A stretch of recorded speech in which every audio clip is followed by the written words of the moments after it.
Now, the greatest radio shows of all time. Suspense. The Shadow Node. Washington calling David Harding, counter-spy. Classic radio theater. The Great Gildersleeve. Fibber McGee and Molly. Dragnet. Gunsmoke. The Lone Ranger. Now, step back into a time machine with your host, Wyatt Cox. Good evening, friends of the Inner Sanctum. Robert Young as Jim Anderson in an episode of Father Knows Best. This episode goes back to September 27th, 1951. It seems Jim has bought a billiard table for the family. Mother, is Maxwell House really the only coffee in the world? Well, your father says so, and your father knows best.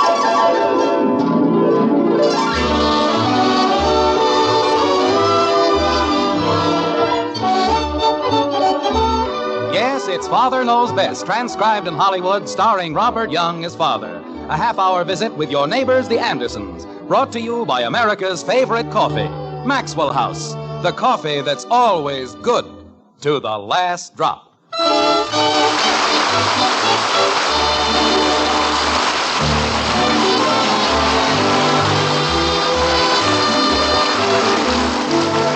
Proficiency in the art of billiards, we've oft been told, is a certain sign of a misspent youth. On the other hand, when I was a boy, having a billiard table in your home was an equally certain sign of affluence. Sort of confusing, isn't it? Anyway, in Springfield, in a certain white frame house on Maple Street, the Andersons are going to find out all about billiard tables and confusion. Like this. A billiard table. But, honey, they practically gave it to me. If you sat up night and day for 3 months, you couldn't figure out one thing we need less than a billiard table. Oh, I don't know. I could probably think of... Margaret, people can always use a billiard table. For what? Well, if we can't figure out anything else, we can always use it to play billiards. You're so clever. Do you really think so? Look at it. Of all the run-down, moth-eaten... Those aren't moth holes. No? No, I asked about that, and the man told me they're cigarette burns. I beg your pardon. But they're not moth holes. Jim, How much did you pay for it? Pay? Well, may I explain something to you first? You see... Jim. Honey, please, this is very important. You see, with a billiard table, it isn't the original cost that's important. It's the upkeep. No, it's the money you save.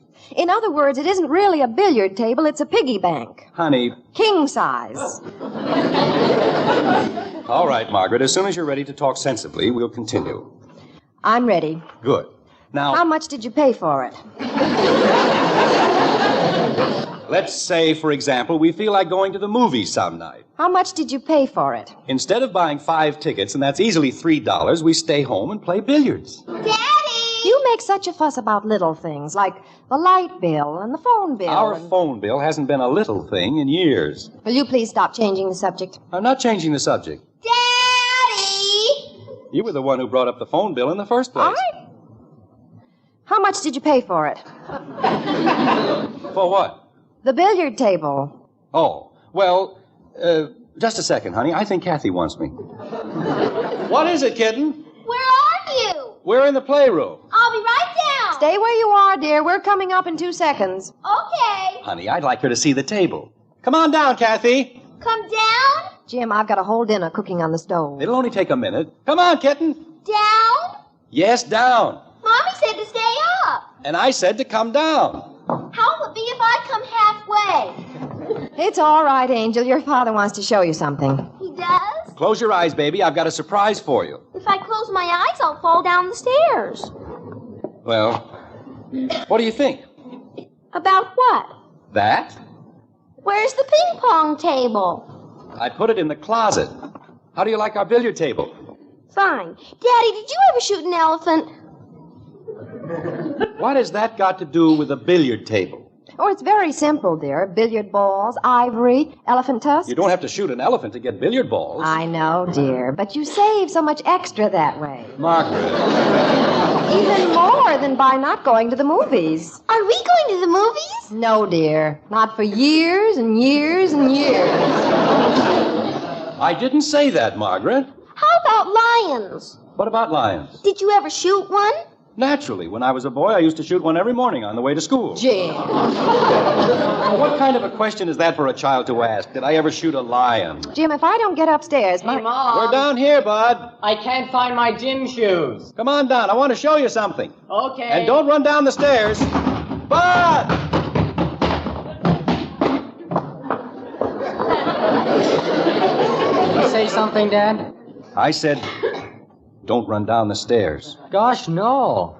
Say, Mom, I left my gym shoes in the garage, and now I can't find them. What were your gym shoes doing in the garage? Just sitting there, I guess.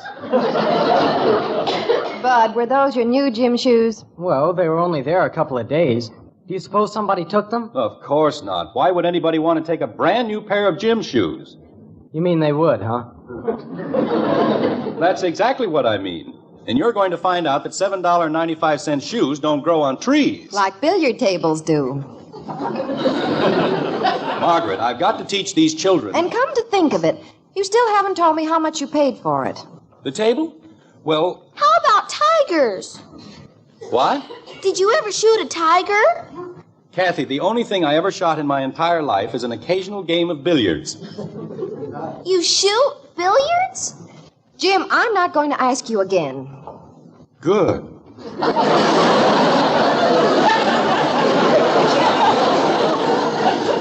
Bud. Are you going to tell me? Just a minute, honey. First, I've got to take care of Bud. Bud, Yes, sir? you'll wear your old gym shoes. But they don't fit me anymore. Then you can go without them. Holy cow. Father! After you've been without gym shoes for a while, maybe you'll learn to take care of the things you have. Jim, he can't go around without shoes. Hey, where is everybody? We're in the playroom. We're coming right up, Betty. But I have to tell you something. Father, the most horrible thing happened to me. I can't find my brown gloves. Good grief, you'd think the whole world was coming to an end. But you don't understand, Father. I had my lunch money in them. Betty, I've told you so many... What am I going to do? Margaret, isn't there any way... You smell something burning? My dinner. Honey, if you'll... The whole thing's probably burnt to a crisp just because you had to buy a billiard table. What does a billiard table have to do with... I don't know. Between losing gym shoes and lunch money and shooting elephants... Kathy, Yes, Daddy? why this sudden interest in elephants and tigers? I have to write a composition About shooting animals? about anything. Father, could I please have $3? No. But, Father... If you can't learn to take care of your money, you can go without it. But it's my lunch money. You can take your lunch with you. Oh, Father, please. I can't. Why not? It just isn't done. Well, it's going to be done. But nobody takes their lunch. You're going to. How would you like to walk around without shoes?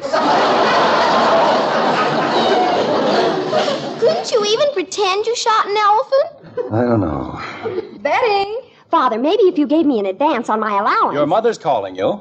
Yes, Mother. Please bring up 2 cans of tuna fish. Okay. I thought we were having a pot roast for dinner. We're having tuna fish.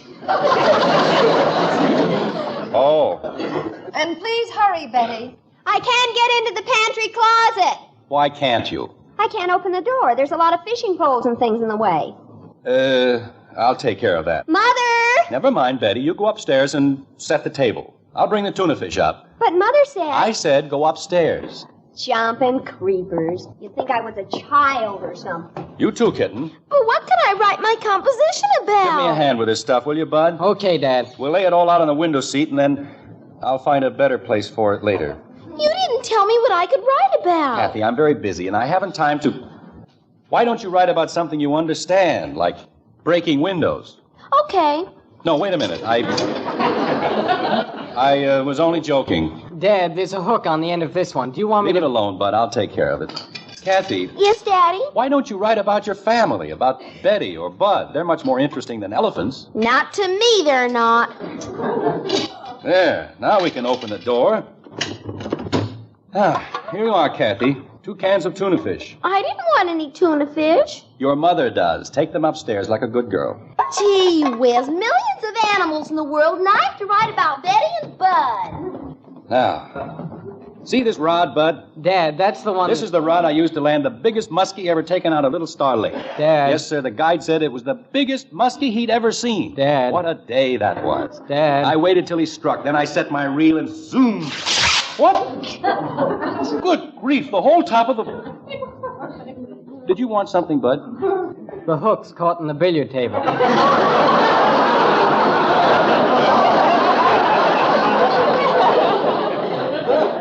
Thank you very much. I tried to tell you, but every time I said Dad, you... Bud, we don't have to let your mother know about this, do we? We don't? No, we'll cover the table, and tomorrow we'll stop in and make arrangements for a man to come out and fix it sometime when she isn't at home. We will? I know a place where they do that sort of thing. Fix billiard tables, you know. You do? Yes, it's right next to a store that sells gym shoes. It is? We'll go down and make arrangements together, okay? You bet, Dad. I've always wanted to see a place where they fix billiard tables. Yes. Well, let's get the table covered up. Daddy! We'll be right there, kitten. Daddy, I figured out what to write in my composition. That's fine, baby. But how do you shoot a billiard?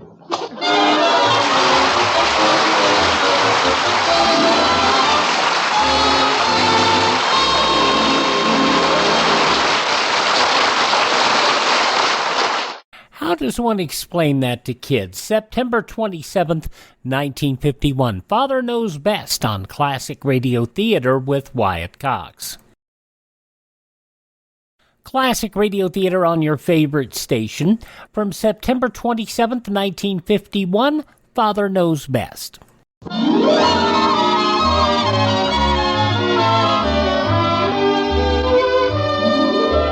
It's a funny thing, the way situations can get out of hand. I mean, a single snowflake becomes an avalanche. A tiny spark becomes a raging fire. And a billiard table, well, there's no telling what can happen with that.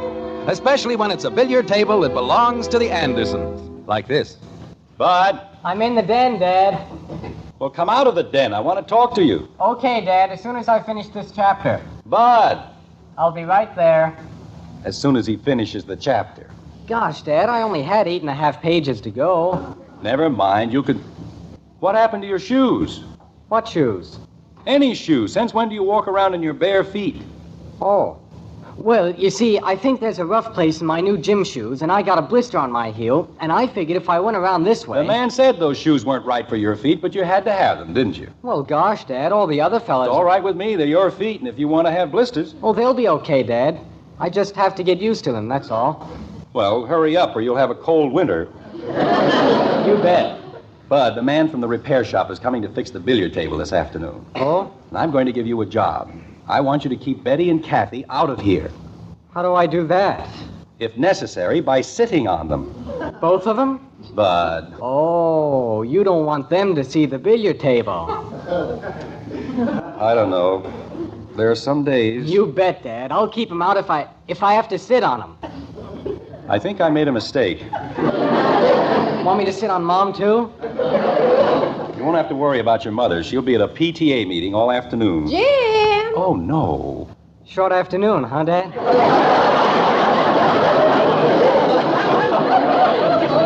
She distinctly told me, we're in here, honey. Jim, we've got to do something about this child. What child? Oh, that child. Shall I sit on her now, Dad? You behave yourself. What's the matter, honey? She dragged me out of the meeting at Lucille Hathaway's, and I can't make head or tail of anything she says. Maybe she swallowed a fire siren. Oh, Jim, this is not a joking matter. I can see that. What seems to be the trouble, kitten?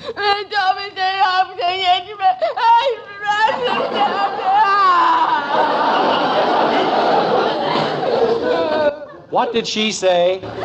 I don't know. She's been doing that for 15 minutes. Now, Dad? No, Bob.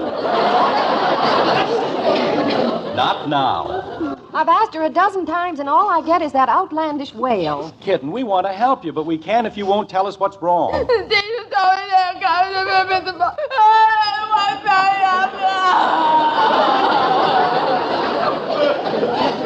grief, Margaret. She can't keep this up forever, can she? I don't know. I don't even know what's wrong with her. The teacher told her to take her composition to the principal, and when she got back, there wasn't anything left.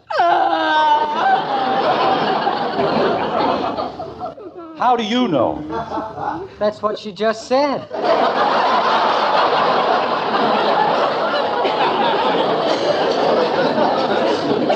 Well, look, Kathy, let's calm down and talk this thing over.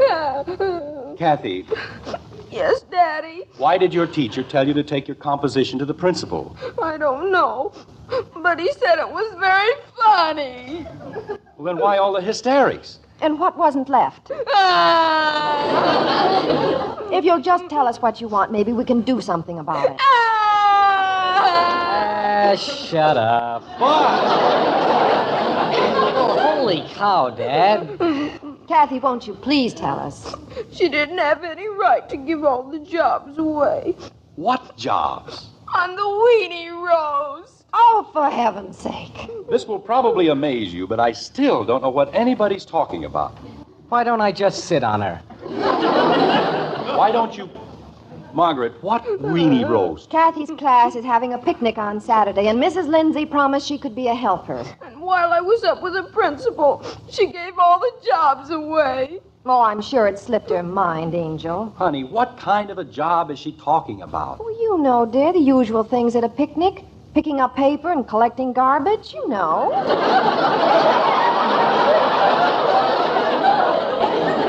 You mean that's why she was having hysterics? She's nuts. I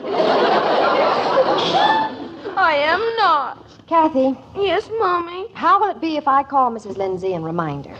But all the jobs are taken. Well, I'm sure she can think of something. Shall I try? Okay. That's a good girl. Now, you go into the kitchen and wash your face, and I'll call Mrs. Lindsay. Yes, Mommy. And tell her she promised. I'll tell her, dear.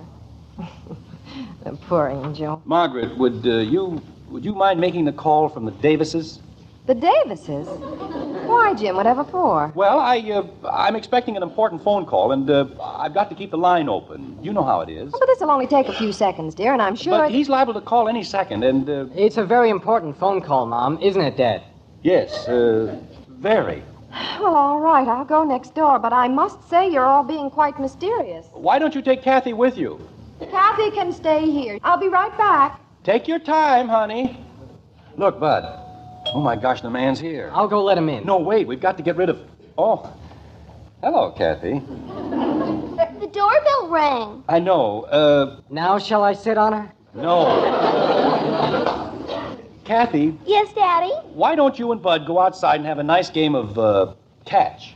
I can't go outside, Dad. I haven't got any shoes on. Bud, for the love of Pete... Why hasn't he got any shoes on? Never mind, Kathy. Say, I've got a wonderful idea. Why don't you go next door and help your mother? The doorbell rang again. We'll take care of it later. But it rang twice. Bud, did you, tell Kathy about the sleigh ride? What sleigh ride? The one we're going on next week. We're going on a sleigh ride? There isn't any snow. We're expecting snow. The paper said we'd have snow any day. In September? Yes, they're all very surprised. Golly, I didn't know. But we can't go on a sleigh ride unless I can find my tire chains, can we, Kathy? Can't we? Of course not. So you go up to the attic and look for the chains. Okay. Gosh, I didn't know we were going on a sleigh ride. Golly. Oh, the things you have to do. What if Kathy finds the tire chains? She won't find them in the attic because they happen to be in the garage. Oh. Oh, my gosh, I forgot all about the man. I'll let him in, Dad. Never mind, I'll let him in myself. I just wanted to help. You've helped quite enough. Mr. Anderson? I'm awfully sorry we kept you waiting. Come on in. Thank you. Mr. Anderson. Look, why don't you go right down to the playroom? I beg your pardon. I haven't time to explain now, but, well, I don't want my wife to find out about the billiard table. I should think not. Bud, don't forget what I said about Betty. I'm to sit on her. Just keep her out of here. A man who fails to provide his family with the bare necessities of life and then has the nerve to buy a billiard table. It's right down in the... What was that? I've seen a great many things in my time, Mr. Anderson, but nothing like this. Like what? A boy without shoes, a child without food, And you squander your money on a billiard table. I've got shoes. Wait a minute, Bud. Look, if this is your idea of how to win friends and influence customers, do you want to fix the billiard table or don't you? Mr. Anderson, I happen to represent the Children's Welfare Society of Springfield. Oh, well, Who?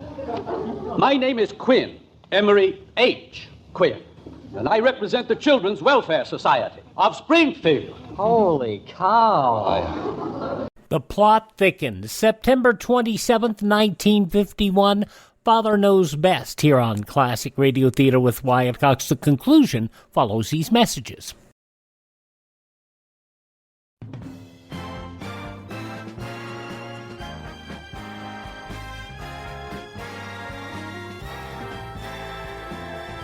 Now on Classic Radio Theater with Wyatt Cox, the conclusion of Father Knows Best. September 27th, 1951. Let's see how Jim Anderson gets out of this. I'm sorry, Mr. Quinn. This whole thing is quite unfortunate. You see, I was expecting someone else. So I gathered. Well, what can I do for you? Mr. Anderson, let's not play games. All right, what would you like to do? I should like to receive a full and detailed explanation of this composition, written by your daughter. What? Titled, My Family. Let me see that. You'll find it most interesting, Mr. Anderson. A son who is denied shoes, a daughter crying for food. Mr. Quinn, this whole thing is preposterous, isn't it, Bud? Sure, I've got shoes. They give me blisters, that's all. He's got lots of shoes, haven't you, Bud? I just like to go barefoot. Bud. Ah, the loyalty of a son, in spite of everything. What do you mean, in spite of everything? I've given him anything he's ever wanted. Haven't I, Bud? Well... Bud. This is no time to worry about a gasoline scooter. Father! Here's my older daughter. She'll tell you how ridiculous the whole thing is. Betty! Father, I can't do it again. I can't. Betty, will you tell this gentleman... I'll scrub floors, I'll chop wood, I'll do anything, but please give me money for my lunch.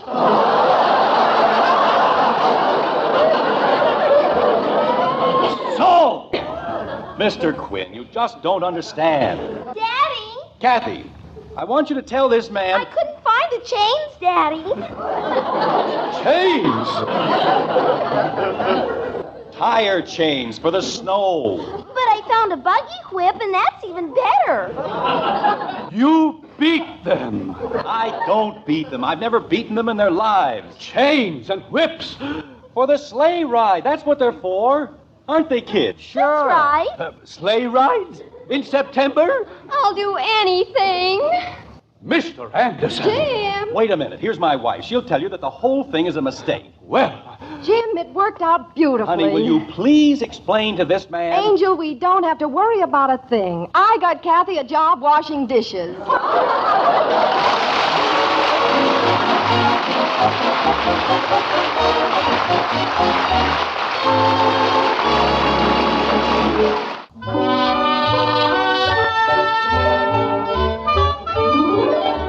It's dinner time in Springfield, and the Andersons are gathered for their evening meal. And a pretty quiet meal it is, considering that it's the Andersons. To wit. Pass the potatoes to your father, Betty. Yes, Mother. I've never spent such a miserable day in my whole life. Have some potatoes, Father. Thank you. Everybody thought I was being initiated or something. Bringing my lunch. Betty, if it's just the same to you... What's she kicking about? It wasn't bad enough I got a blister on my heel. When I took my shoes off, I stepped on a thumbtack. Bud, why don't we just forget it? What'd the principal say, Daddy? Never mind. Eat your dinner. You might as well tell her, Jim. Oh, he got your composition mixed up with a bunch of welfare reports. That's how the whole horrible thing happened. And they know you really aren't a mean old daddy, don't they? Well, I don't think Mr. Quinn will ever be quite sure. Oh, I'm going to fix that. Kathy, please. Don't do me any favors. But I have to write another composition anyway. And I'm going to write this one about my father. Kitten, I've got a much better idea. You have? Much better. Did I ever tell you about the time I went tiger hunting in Africa? I don't think so. There aren't any tigers in Africa. That's right, because I shot them all. Did you say something, Margaret? Go ahead, dear. You're doing fine. Thank you. Better make notes, Kathy. Okay. Well, this was quite a few years ago. You see, Africa was pretty well overrun with tigers at the time, and I decided to do something about it. So taking my trusty six-gun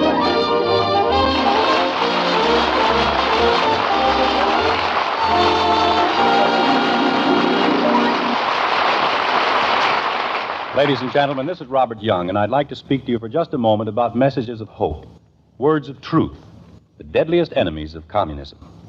Through Radio Free Europe, they're striking deep behind the Iron Curtain. Your dollars can help build new stations, more powerful transmitters to spread truth still further. Join your local Crusade for Freedom, or send your contribution to Crusade for Freedom, Empire State Building, New York City. Thank you.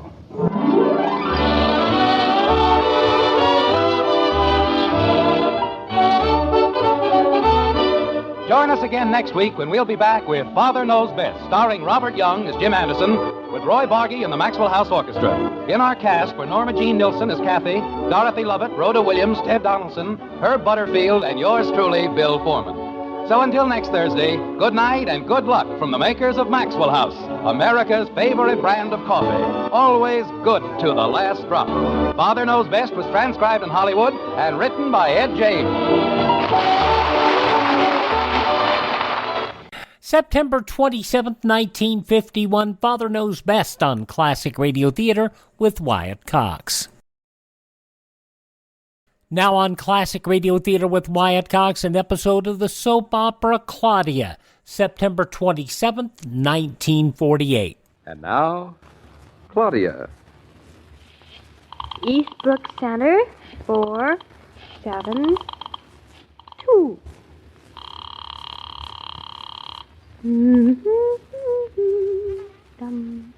Center Hospital? Will you please give me Mr. David Norton, please, room 14. Norton's residence? Norton's residence. I would like to speak to Mr. David Norton, please. One moment, please. I'll see if he's here. Well, he'd better be, or I'll tell the doctor on him. He is not under the bed, ma'am. Well, look in the bed. Oh, yes, there he is. Oh, good. In the bed on his back. Who should I say is calling, ma'am? Just tell him it's his wife, please. His wife. Not again. Yes, again. Oh, one moment, please. I'll see if he wishes to speak to you again. He jolly well better wish to speak to me. Well, Claudia, old thing. Poof, poof, it's that you. David, now stop the nonsense. Talk to me like a decent human being. What's so decent about being a human being? Oh, you dope. I think your concussion is more serious than Dr. Barry thinks.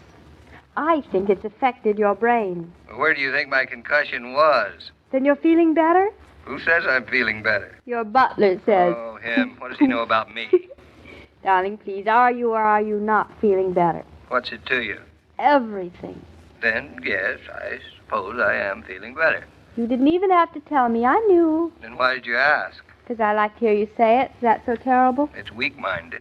Everything about me is weak-minded about you. Do you miss me? A little. Do you love me? A little. Would you like me to come over and see you tonight? A little. Well, if a little is all you miss and love and want me, I think I'll just spend a cozy evening at home with Mama. You sorry? A little. I think you're perfectly healthy. You're getting to be your plain old nasty self again. Darling, you do not call a man with a broken collarbone names. I shouldn't have bothered to call you at all. What are you doing? Nothing, just lying here, waiting for Dr. Barry to come. What are you doing? Nothing. Not waiting for anybody to come. How's Bobby? He's fine. He's asleep. It's pouring rain out. It's all wet. What has that got to do with Bobby? What do you think? Oh. The rain. I wish I were asleep, too. Why don't you go to bed and take a nap? I'm not sleepy. Sometimes I think you had a concussion when you were a small baby. From what? Your nurse must have dropped you on your head. Oh, we couldn't afford a nurse. My mother did it. Oh. Well, what are you going to do now? I don't know. Wait for dinner. Later, I'll drive over and see you when the rain stops. Well, drive carefully, you hear? I have to use the pickup. The car's not back from the garage yet. Maybe I'll let Fritz drive me in the truck. Even better. Then I won't have to lie here and worry about you. Uh-oh. Here's Dr. Barry now. I have to hang up. David, don't hang up yet. What is it, Doc? Nothing. except I love you. I love you, too. Very, very much. Tell Fritz to drive carefully. Bye. Goodbye. Who you're talking to, Claudia? Aren't you nosy? I learned it from you. Talking to David. Again? Why not again? Oh, poor phone bill. Sounds a lot better. Dr. Barry just walked in to see him. Did you give him my love? Who, Dr. Barry? Mama, he's a married man. Yes, Dr. Barry. Of course, that's who I meant. Nope, I didn't give him your love. Oh, rain, rain, rain, rain. Rain was nice when David was home. Made us feel more together. It's the same rain. No, it isn't. It was raining the morning of the accident. David and I were complimenting ourselves on how cozy it made us feel, how secure. Now I feel as if you and I were sitting in an island in the middle of a big ocean of rain, all alone. We're clear tonight. What are you doing? Well, I think I might as well start going through the bills that are starting to come in, seeing it's almost the first of the month. Would you like me to do it? You can just sign the checks. I do not want you to do it. I keep the budget in this family. And poor David has to spend 3 hours trying to balance the checkbook. This time I'm going to do it right. There's no reason why I shouldn't be able to add as well as the next man. No reason, but do you? But I'm not a man, am I? Now, let me see. Find a pen and pile of bills. Heavens, Mama, every month this pile gets bigger. Wait till you see next month's with David's hospital expenses. Oh, don't mention it. Oh, well, I'm certainly not going to worry about that now.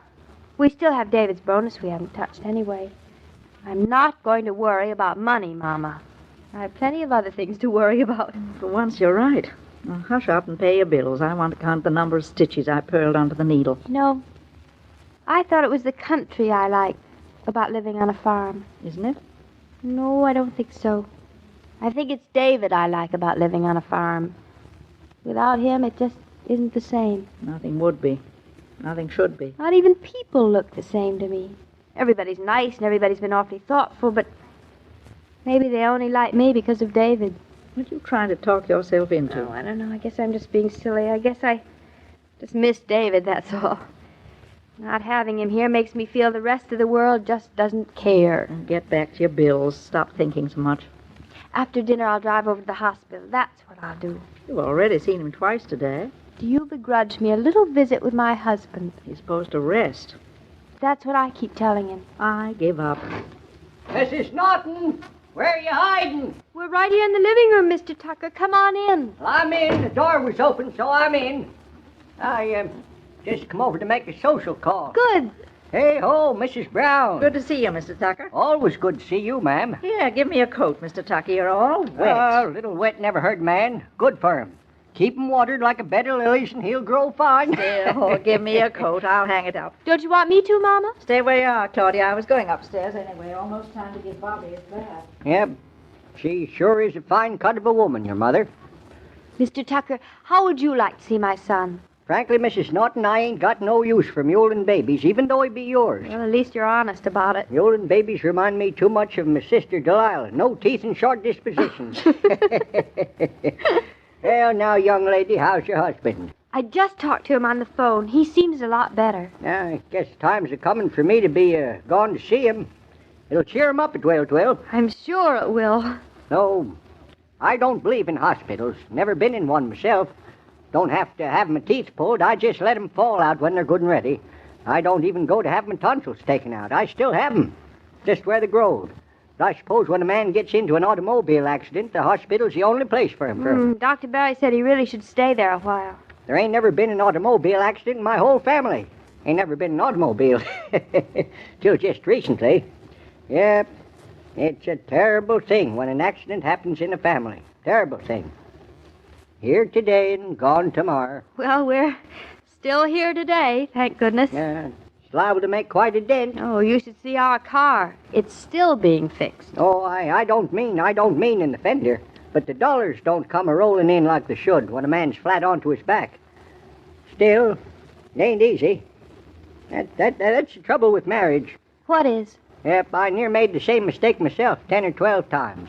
Near got myself tied up with a woman and a bunch of offsprings. But just when I was standing there teetering onto the brink, I says to myself, Jared Tucker, What if you got hit with one of them there newfangled automobiles? Who's going to take care of the wife and the little ones? You certainly were far-sighted. That was the one thing that never crossed my mind. David's either, I'm sure. Well, as I say, you never think of tragedy until it shakes your hand. Except Jared Tucker. He thought of it. To such a point that it never shook your hand. Well, I might have missed a bit of something for not marrying, but I missed a bit of something else, too. I think I'd rather take my chances with life. Well, at any rate, since I never did tie myself up with no one woman, I got quite a big fat sock stashed away for a rainy day. Oh, not this kind of rain. I hope you never get caught in any other kind, Mr. Tucker. Oh, don't matter so much about me. I'm still plenty strong and young. I can fight my way through any rain. But it's the poor, helpless females that need help. Women and children like you. Like me? Yes, Miss Norton. I don't quite know how to say it or put it. I ain't used to playing this role, but it seems to me like you're caught in the rain. So I brung you over part of what's accumulated in my sock. Mr. Tucker, I'm not sure I understand what you mean. I don't like to be blunt, Mrs. Norton, but this ain't charity I'm offering, 'cause I ain't a charitable man by nature. I just thought you might need a few, few dollars to help you along until Mr. Norton's back onto his feet again. You mean you're offering to lend me money? No, you ain't hurt, are you? I know young folks is proud and hate to accept or borrow money, but I ain't a-lending it to you to make you feel bad. I'm giving it to you to make you feel good. Someday I might even let you do the same to me if that'll make you feel better. Mr. Tucker, that's one of the sweetest things that anybody's ever offered me. I just wished I needed your money. I'd love to accept it, but unfortunately I don't need any. You sure of that now? Yeah, I'm sure. Believe me, I'm sorry. Maybe I can manage things so in a few weeks I will need some help from you, but right now I don't, so all I can do is thank you 1,000,000 times for your offer. You ain't being embarrassed? No, I'm not. I'm being flattered. Well, just call me in case you ever need it. It's here for you. And I hope, Mrs. Norton, I hope you'll take it. I'll take it, I promise. And, Mr. Tucker, I want to thank you from the bottom of my heart. Oh, heck, Mrs. Norton, you ain't got nothing to thank me about. Why, you ain't took the money I offered. No, I didn't take the money, but it's the offer I thank. You're doing a heck of a lot of thanking for nothing, you know. Well, this time it's not for me, and it's not for the offer. It's for something a lot greater. Well, speak up, speak up. It's for being a real neighbor. It's for giving David and me a place where we'll be proud to live and proud to be your neighbors. Oh, that's probably David now. Hello? David, just a minute, darling. Let me talk that young rascal. Right here. I got a thing or two I want to tell him about his wife. If he don't get out of that hospital quick, he'd better not say I didn't warn him. Yep, you're the kind of girl I could spark, you know, Miss Norton. He should never forget how lucky he is. You got a right smart head on your shoulders. Even if you have help around the house, there are probably a good many duties that fall to you unless your life is unlike that of most American housewives today. Whatever your duties, cooking, cleaning, laundering, dishes, you'll find that a pause for ice-cold Coca-Cola enables you to work refreshed. The 6-bottle carton of Coke is still only 25 cents.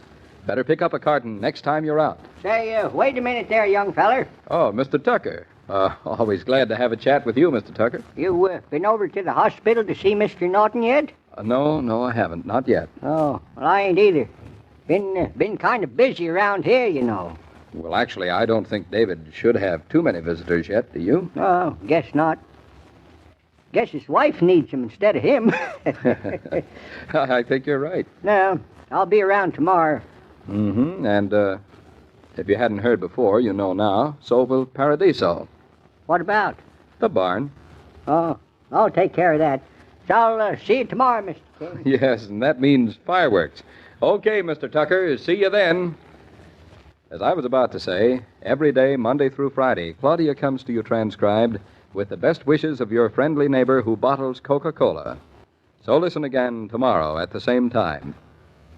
And now this is Joe King saying au revoir. You know, it's really hard to call this a soap opera. A, because it's not sponsored by a soap company. It's sponsored by Coca-Cola. but B, that the show really didn't have all that depressing tear-jerk stuff. It was really a rather happy, pleasant show, except for, David's car accident, David being in the hospital. But it's a slice of Americana, the way life was for some people back in 1948. Claudia, September 27th, 1948, here on Classic Radio Theater with Wyatt Cox. Thank this station, support their advertisers, their kindness and courtesy. Allow us to be with you each and every time we roll around here on your favorite station. If you miss a day, you don't have to miss a show.